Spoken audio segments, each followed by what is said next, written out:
హైదరాబాద్ సరూర్ నగర్ లో kidney racket కేసులో డొంక కదులుతోంది. పోలీసులు దర్యాప్తు చేసే కొద్దీ సంచలన విషయాలు వెలుగులోకి వస్తున్నాయి. అడ్డగోలుగా ఆసుపత్రులు నిర్వహిస్తూ ఇష్టారీతిన కిడ్నీ మార్పిడులు చేసినట్టు తేలడం ప్రకంపనలు రేపుతోంది. అటు తెలంగాణ ప్రభుత్వ సిఐడి ఆదేశాలపై రాచకొండ సిపి ఇంట్రెస్టింగ్ కామెంట్స్ చేశారు. హైదరాబాద్ లో సామాన్యుల కష్టాలను క్యాష్ చేసుకుంటూ ప్రాణాలతో చెలగాటమాడుతున్న కిడ్నీ గ్యాంగ్ గుట్టురట్టవుతోంది.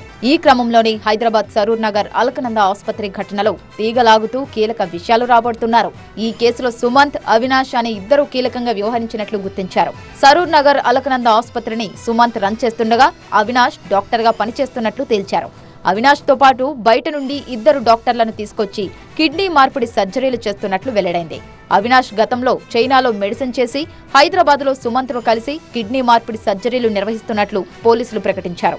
ఇక ఈ కేసులో మొత్తం 8 మందిని అరెస్టు చేసిన పోలీసులు కోర్టు ఆదేశాలతో ఇద్దరిని రిమాండ్కు తరలించారు. గత డిసెంబర్లో ఏకంగా 20 కిడ్నీ మార్పిడి సర్జరీలు చేసినట్లు తేల్చారు.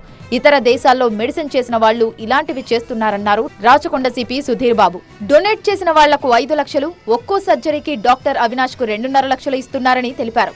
గతంలోనూ జనని ఆసుపత్రిని నిర్వహించి అక్రమ కిడ్నీ సర్జరీలు చేశారన్నారు.